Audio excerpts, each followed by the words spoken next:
Bonjour, aujourd'hui, ce que je veux faire, je veux juste vous montrer un petit peu comment aller d'un modèle 3D et d'aller faire notre dessin qu'on voudrait imprimer en 2D, donc pour le donner à une autre compagnie, disons, pour créer notre objet, ou pareil comme la compagnie qui a créé ce boîtier nous envoie les informations de comment le boîtier est pour qu'on puisse l'utiliser et faire notre PCB.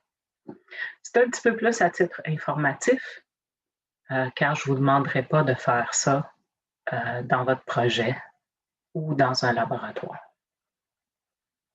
Pour ce faire, on va commencer en premier pour faire une image où le top de la boîte est plus loin de la boîte. Donc, on va faire une animation. Je vous la montre vite, c'est quand même intéressant. Et on a une ligne de temps qui se met loin. Si on commence déjà à bouger ici, mais ça prend déjà le mouvement et ça l'enregistre. Donc, on ne veut pas ça. On va sélectionner, on va le déliter. On va revenir en arrière. On va mettre la ligne de temps jusqu'au point rouge. Et ensuite, on va se positionner à l'endroit où on veut déjà être à la fin. Donc, moi, je veux quelque chose. Et c'est pour ça je vais revenir au début. Et voilà, ça c'est un peu mieux. Je suis encore pas experte en bouger les objets. J'aimerais ça ici. Non, c'est celle-là que je veux.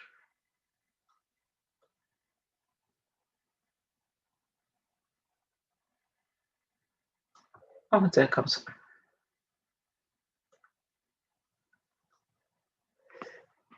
Ensuite, on va changer la ligne de temps pour un petit peu plus loin.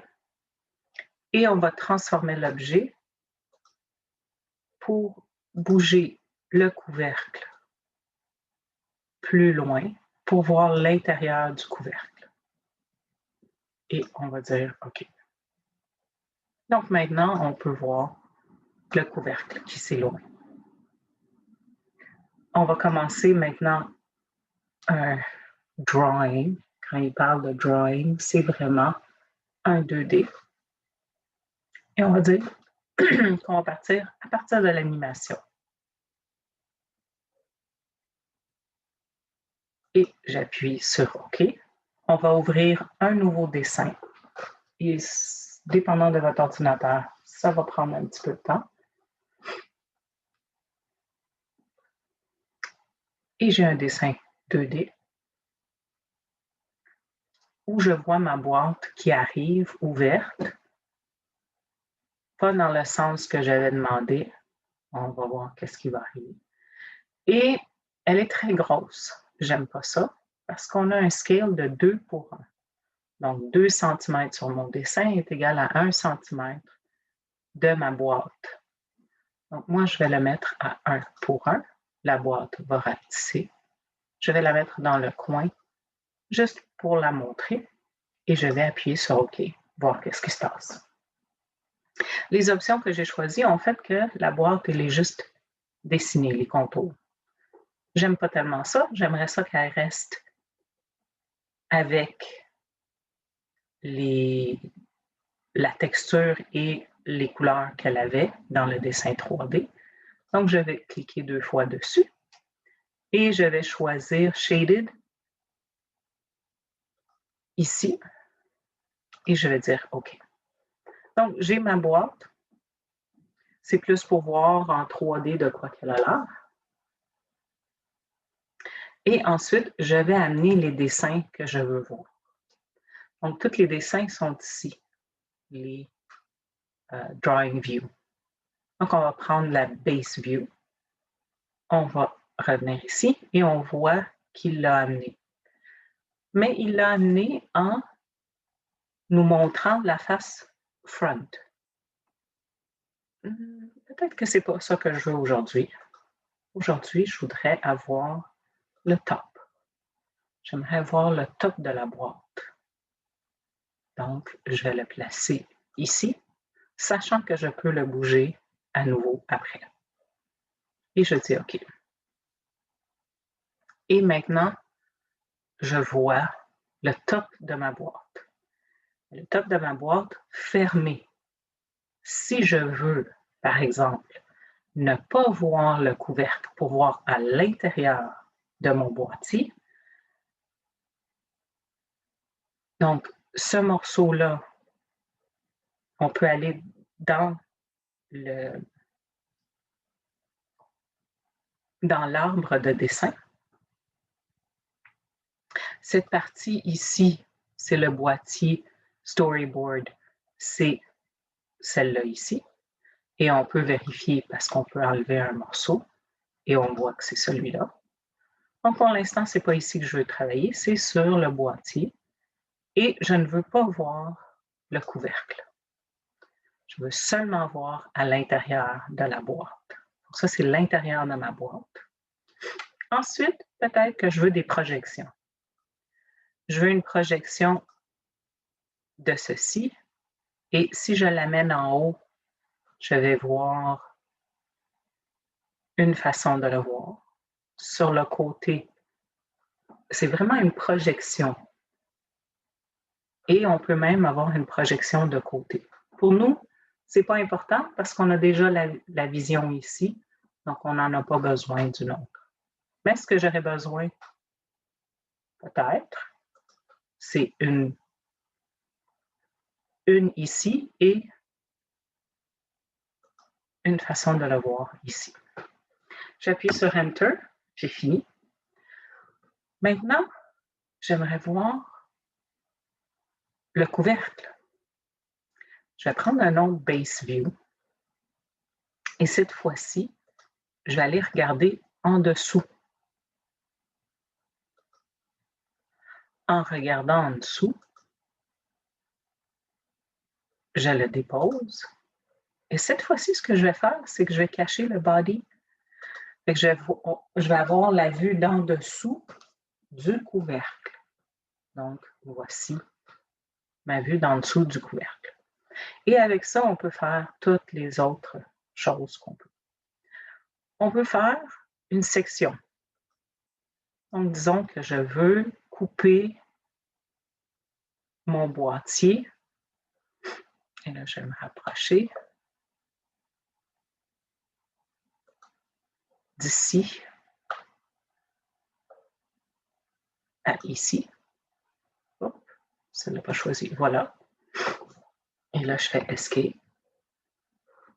OK, ça n'a pas fonctionné. On va réessayer à nouveau. On choisit notre image en cliquant une fois d'un point à un autre. Voilà. Enter, pas Escape. Enter. Puis là, on va voir une découpe. Est-ce qu'on veut la voir comme ça? Est-ce qu'on va la voir par en bas? Moi, je veux la voir par en haut. Je vais dire OK. Et ensuite, je peux la bouger parce qu'ici, elle est un peu pognée avec le reste. Fait que je vais prendre cette image et je vais juste la bouger où je veux la voir. Donc, on a une section, on peut vraiment voir la découpe. On peut même avoir une vue. Donc, si jamais on a besoin d'avoir une vue, oh, elle est grande. Peut-être, attendez, je vais réessayer pour aller vraiment au centre.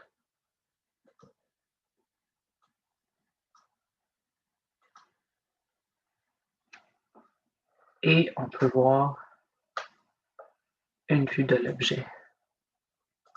Donc, c'est toutes des choses qu'on peut faire dans le dessin. Donc, c'est une vue plus grosse, à 2:1. On pourrait même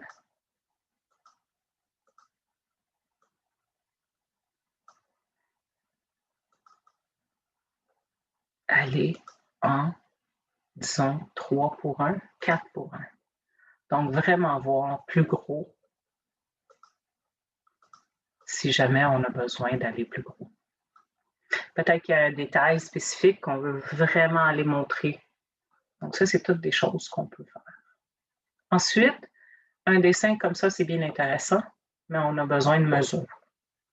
La majorité du temps, pourquoi on fait un dessin en 2D, c'est pour montrer les mesures pour les personnes qui vont utiliser le boîtier.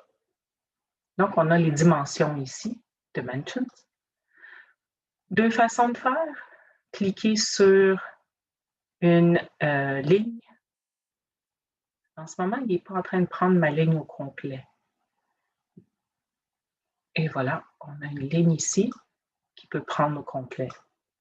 Et on clique, on a la mesure. Si on veut, on peut cliquer sur une ligne, une deuxième ligne, et on a la mesure de l'extérieur. On se rappelle, on avait fait une 80 par 40. Une chose qui est importante, donc maintenant je suis encore en mode mesure, donc je vais appuyer sur Escape pour sortir du mode mesure. Je vois que je dois bouger un peu mes choses pour avoir de l'espace.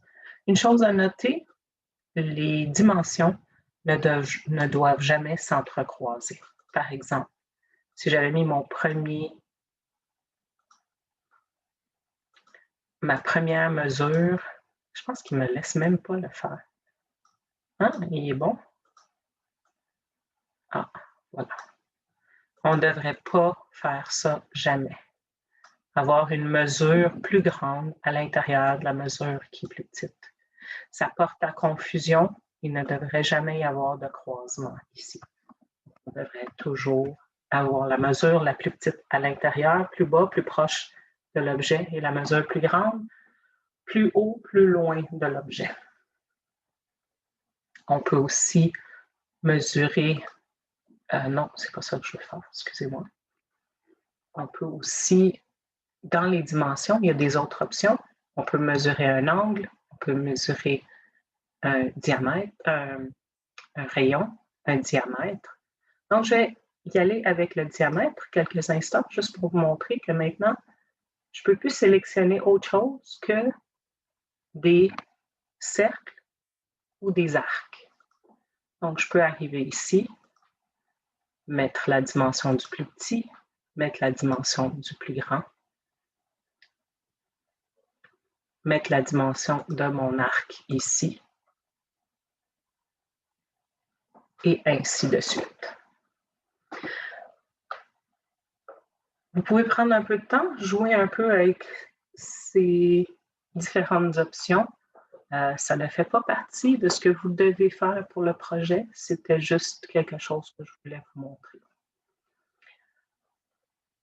Et je vous laisse là-dessus.